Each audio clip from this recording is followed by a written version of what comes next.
So next is intersection of two sets. Intersection का मतलब होंगे कि किसी सिर्फ कॉमन चीज़ देखनी आ। जिदा मैं कह देवां एक क्लास च मैं बच्चे इकट्ठे कर दिते BCA फाइनल ईयर दे, ठीक है। हुण एक नाल ही मैं इकट्ठे कर दिते बच्चे BCA सैकेंड ईयर दे, ठीक है। हुण उन्होंने चो सिर्फ मैं गर्ल्स कढ़ रही हाँ, क्योंकि जो मैं क्लास की गल करदी हाँ बॉयज़ से गर्ल्स दोनों हो सकती हैं।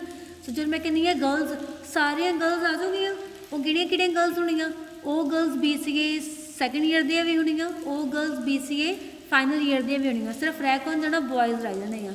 So same with the intersection of two sets A and B denoted by A intersection B is a set of all elements which are common to A and B।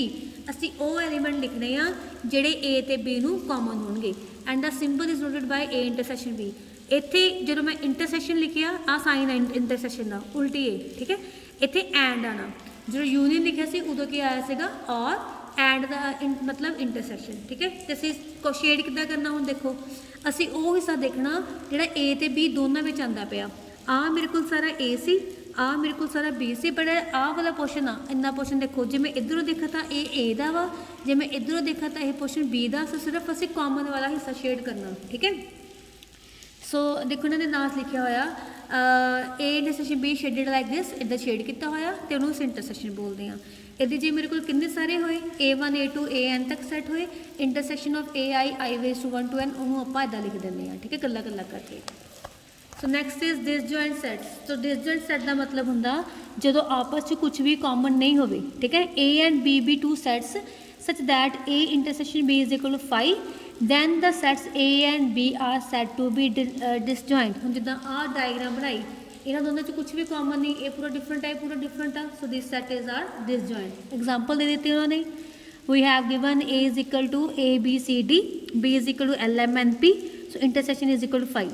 Now the next is difference of two sets. दो set नूं आपां difference किद्दां पता करना, ठीक है। So the difference of two SATS,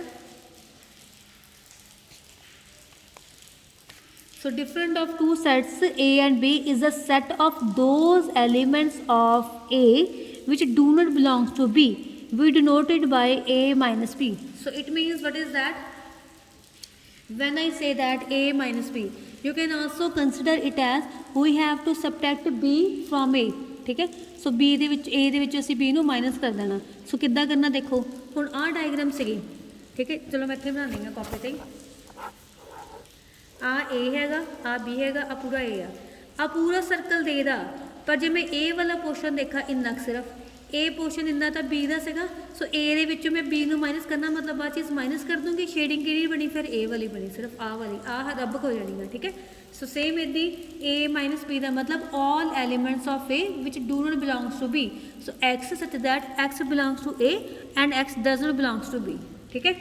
हुण जिद्दां इत्थे देखो A दिता होया ABCDE, B is given as CDEFG, A minus B means for example how you have to find A minus B। Question च भी असीं इदां करना, पहला एलीमेंट आपां A दा देख लिया, A B च हैगा नहीं, फिर आपां A लिख लिया। दूसरा एलीमेंट B B च हैगा नहीं, B लिख लिया। C B च हैगा सी, फिर C दा मतलब C नहीं लिख सकते। D भी हैगा सी, A भी नहीं लिख सकते। E भी नहीं हैगा, A भी नहीं लिख सकते। B के एलीमेंट्स नहीं देखने, स्टार्ट हमेशा A तो करना।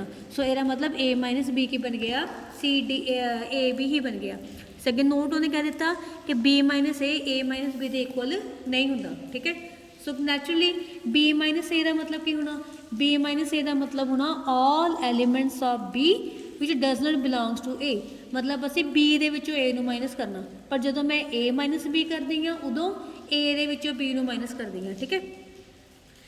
So symmetric difference of two sets A and B any two sets, then the A minus B union B minus A is called symmetric difference denoted by A triangle B। So symmetric difference A minus B वाला portion A B minus A वाला portion दोनों ਨੂੰ shade कर दिता, साढ़े कोल की आ गया symmetric difference।